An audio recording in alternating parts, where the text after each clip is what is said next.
प्रधानमंत्री नरेंद्र मोदी लेह पहुंचे हैं। ये बड़ी खबर इस वक्त हमारे सामने आ रही है।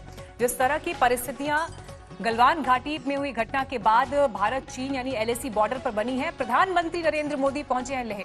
और अगर आपको ध्यान हो तो रक्षा मंत्री राजनाथ सिंह का भी लेह जाने का कार्यक्रम था, लेकिन कल वो कार्यक्रम टल गया और ये कहा गया था कि नई तारीख का ऐलान बाद में होगा। लेकिन चीन से तनातनी के बाद प्रधानमंत्री नरेंद्र मोदी पहुंचे हैं लेह।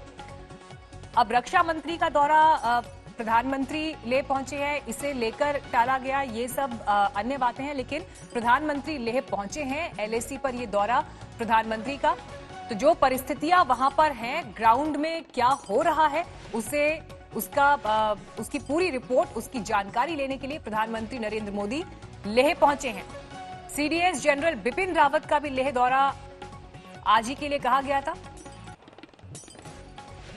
बीते कई दिनों से अलग अलग स्तर पर भारत और चीन के बीच बातचीत हुई है, सैन्य स्तर की बातचीत हुई है, जिसमें इस बात को लेकर सहमति भी बनी कि दोनों देशों की सेनाएं पीछे हटे और जो बातचीत में तय हुआ है उसे अमल करते हुए दिखाई दें।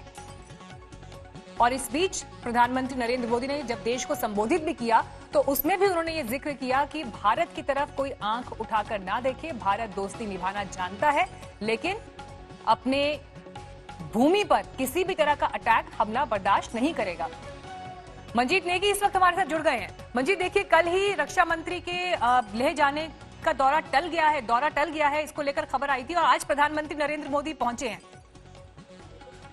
बिल्कुल मीनाक्षी, जब रक्षा मंत्री का कल का जो दौरा था, आज पहुंचा था लेह, उसको वो देर रात को उसको कैंसिल किया गया और इसीलिए प्रधानमंत्री का ये दौरा बना। और उसके साथ ही सीडीएस जनरल बिपिन रावत जब लेह पहुंचे तो ये साफ था कि प्रधानमंत्री यहाँ पहुंचने वाले। अभी जानकारी के मुताबिक सुबह 7 बजे के आसपास प्रधानमंत्री लेह पहुंच चुके हैं और इस वक्त जो फॉरवर्ड एरिया है 14 जहाँ पर वहाँ पर वो सैनिकों से मिल रहे हैं। इसके अलावा थोड़ी देर बाद यहाँ पर जो 14 कोर कमांडर का मुख्यालय है लेह में, वहाँ पर वो तमाम आला अधिकारियों के साथ, जिसमें northern army commander lieutenant general Y K Joshi, उसके अलावा 14 कोर कमांडर हरिंदर सिंह और तमाम अधिकारियों के साथ हालत का जायजा लेंगे। अभी आधिकारिक तौर पर ज्यादा जानकारी जब प्रधानमंत्री की तरफ से, क्योंकि हमेशा ऐसा होता है कि जो भी जानकारी या फुटेज रिलीज होता है वो प्रधानमंत्री की तरफ से किया जाता है, तो हम उम्मीद कर रहे हैं कि थोड़ी देर बाद आधिकारिक तौर पर प्रधानमंत्री की इस यात्रा को लेकर जो उनके जवानों से मिलने की जो फुटेज है, इसके अलावा जो बैठक के होंगे, वो उसका इंतजार किया जा रहा है। अभी आधिकारिक तौर से प्रधानमंत्री कार्यालय की तरफ से भी इसकी जानकारी नहीं दी गई, लेकिन हमारी जानकारी के मुताबिक प्रधानमंत्री यहाँ पहुंच चुके हैं। और जैसा कि 15 जून की जो खुनी भिड़ंत हुई थी मीनाक्षी, उसके बाद प्रधानमंत्री ने 2 मौकों पर ये बात कही थी कि भारत के सैनिकों ने कड़ा जवाब दिया वहाँ पर जो भिड़ंत हुई है। और उसके अलावा मन की बात के दौरान भी प्रधानमंत्री ने ये बात साफ कही कि हम अगर दोस्ती करना जानते हैं तो जवाब देना भी जानते हैं। और ये कोई नई बात नहीं है, प्रधानमंत्री हमेशा ऐसे मौकों पर जवानों के बीच होते हैं। मंजीत, मैं लौटूंगी आपके पास। हमारे साथ श्वेता सिंह भी इस वक्त मौजूद हैं। श्वेता, आप खुद लद्दाख में मौजूद थी और आपने उन तमाम स्पॉट्स को बेहद करीब से देखा, उन परिस्थितियों को समझा, लेकिन आज प्रधानमंत्री नरेंद्र मोदी का वहां पहुंचना, जवानों के मनोबल के लिए, उस पूरी परिस्थिति के लिए, देश के सबसे बड़े नेता का वहां पर होना, ये अपने आप में एक बहुत बड़ा संदेश है मीनाक्षी। सिर्फ हिंदुस्तान को नहीं, पूरी दुनिया को। जो लोग ये भी पूछ रहे थे कि चीन के खिलाफ कुछ खुलकर वो क्यों नहीं बोल रहे हैं, जो उनके पिछले एड्रेस में चीन का नाम तलाशते रह गए थे, मुझे लगता है कि ये बहुत बड़ा मैसेज है। इसे हम एक प्रधानमंत्री का फ्रंट पर जाना, अभी तक जिसका जिक्र मंजीत भी कर रहे हैं कि जिस तरीके से वो सैनिकों के बीच जाते रहे, अभी तक वो त्योहारों को चुनते थे कि वो सैनिकों के बीच में जाएं, लेकिन अगर एक कॉन्फ्लिक्ट के समय को वो चुन रहे हैं उस इलाके में जाने को, जहां पर जाकर उन्हें ये समीक्षा भी करनी है कि हिंदुस्तान क्या कर रहा है। उन्हें मालूम है कि चीन भी ये देख रहा होगा कि अच्छा, आप उस जगह पर पहुंचे हैं जहां पर कॉन्फ्लिक्ट की बात चल रही है। वो घायल जवानों से भी मिलेंगे और इससे बड़ा संकेत अपने जवानों के लिए और दुश्मन देश के लिए नहीं हो सकता। हालांकि श्वेता, हमें इंतजार करना पड़ेगा कि उनके दौरे को लेकर कितना समय उनको वहां रुकना है, वो कहां कहां जाएंगे, इसके लिए और ऑफिशियल इन्फॉर्मेशन का इंतजार करना होगा। हिमांशु भी जुड़ गए हमारे साथ, हिमांशु मिश्रा। हिमांशु, प्रधानमंत्री नरेंद्र मोदी के दौरे को लेकर कुछ और डिटेल्स मौजूद है? कहां कहां वो जाएंगे, जवानों से कब उन्हें मिलना है, कुछ ऑफिशियल जानकारी? बिल्कुल कोई इस तरीके की मीनाक्षी अभी तक कोई जानकारी तो नहीं है कि वो कहां कहां लेह में जाएंगे।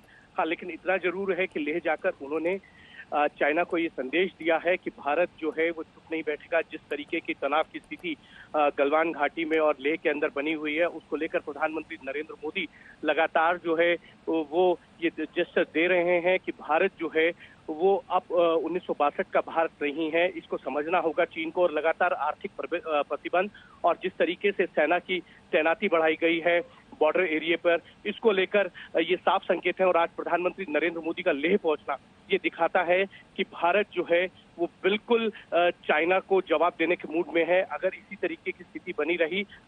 लेकिन 3 राउंड की बातचीत के बाद भी मामला जो है वो सुलटा नहीं है और चीन की सेना पीछे हटने को तैयार नहीं है। तो ऐसे में प्रधानमंत्री नरेंद्र मोदी का ले जाना, पॉइंट आपने हिमांशु यहाँ पर उठाया है कि जो बातचीत अब तक हुई है उसमें कुछ खास निकल कर आया नहीं है। और श्वेता, इसको भी हमें देखना पड़ेगा कि बातचीत में भी कुछ बड़ा हम अभी तक अचीव नहीं कर पाए हैं। और चीन की तरफ से जो बयानबाजियां लगातार हो रही हैं वो भी हम देख रहे हैं। भारत ने बड़ा फैसला लिया चाइनीज ऐप को बैन करने का, उन पर आर्थिक चोट करने का। ऐसे में प्रधानमंत्री नरेंद्र मोदी का ये दौरा चीन के लिए क्या संदेश लेकर आता है, या वो इसे किस तरह से एनालाइज करेंगे? चीन के लिए सीधे तौर पर यह संदेश लेके जा रहा है कि अगर आप सोच रहे हैं कि हम किसी भी तरीके से आपसे डर रहे हैं तो डरने वाले नहीं है। बहुत सालों में हमने देखा है मीनाक्षी कि किस तरीके से 80 के दशक से लेकर लगभग 2013 तक 6 समझौते हुए हैं चाइना से सरकारों के बीच में, लेकिन एक बार भी LAC को सॉल्व कर लिया जाए इस चीज को लेकर बातचीत नहीं होती थी, जो कि मेन मुख्य मुद्दा आपका रहता था। तो आज की तारीख में अगर चीन सोचता है कि वो अतिक्रमण कर लेगा तो वो इसी वजह से, क्योंकि कई बार उसने देखा कि नजरअंदाज कर दिया जाता था। मुझे अभी भी याद है सलमान खुर्शीद ने कहा था जब डेमचौक में घुस गई थी चीन की सेना, वहां पर अतिक्रमण उसने किया था, तो उन्होंने कहा था कि it is actually on a beautiful face. ये आज तक कोई दिए इंटरव्यू में उन्होंने कहा था। तो इस तरह की सोच नहीं है। आप इंच भर जमीन की तरफ देख नहीं सकते हैं, घुसना तो दूर की बात है। तो प्रधानमंत्री का जाना बहुत सोचा समझा होगा मीनाक्षी, क्योंकि इतने दिनों से रक्षा मंत्री और सेना प्रमुख की बात हो रही थी, लेकिन आखिरकार कल अचानक खबर आती है कि रक्षा मंत्री नहीं जा रहे हैं और आज प्रधानमंत्री और CDS का वहां पर पहुंच जाना। तो ये सारी चीजें कुल मिलाकर ये बता रही हैं कि हम भले ही गोपनीय तरीके से चले, लेकिन जब प्रधानमंत्री वहां पर पहुंचे हैं तो अव्वल चीन से डर नहीं लगता है। हम आंख से आंख मिला रहे हैं। चाइना टाइम लेता है। डोकलम में जहां पर भूटान की जमीन की बात हो रही थी, वहां पर 73 दिन उसने लगा दिए थे तमाम बातचीत, और वहां पर तो कोई झड़प भी नहीं, कोई हिंसा भी नहीं हुई थी वैसी।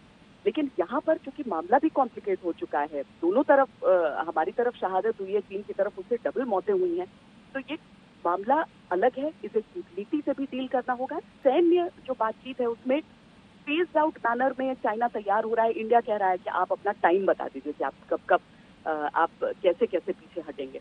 तो इन चीजों को लेकर कुछ चीजें अटकी हुई तो हैं। चाइना हमेशा किसी भी गतिरोध में, चाहे उसका किसी भी देश से गतिरोध रहा हो, टाइम लेता है वो, क्योंकि वो बेस्ट बार्गेन, वो एक बिजनेस नेशन की तरह काम करता है, बेस्ट बार्गेन की तरफ जाना चाहता है। यहाँ पर हिंदुस्तान उसे बार्गेन करने नहीं देना चाहता है, वहां पर पेच फंस रहा है। लेकिन कूटनीतिक बातचीत और सैन्य बातचीत दोनों होगी, वहीं से नतीजा निकलेगा। और प्रधानमंत्री के वहां जाने से अभी तक जो ग्लोबल टाइम्स के जरिए चीन के सुर बदले हुए हमें दिख रहे थे कि वो तारीफ भी करते हैं, क्योंकि वो डर जाते हैं कि कहीं अमेरिका के साथ भारत मिल गया तो पता नहीं कैसी शक्ति से मुकाबला करना पड़ जाएगा। म्यांमार जो उसका सबसे क्लोजेस्ट एलाय था वो कह रहा है कि हमारे आतंकवादियों को चीन भड़का रहा है। तो इस तरह की चीजें देखकर उसे भी मालूम है कि वो घिर रहे हैं। प्रधानमंत्री का वहां जाना, और जाहिर है कि अगर इंटरनेशनल लीडर्स ने कुछ इस पर कमेंट भी किया तो अब चाइना के लिए तो और पसुपेश की स्थिति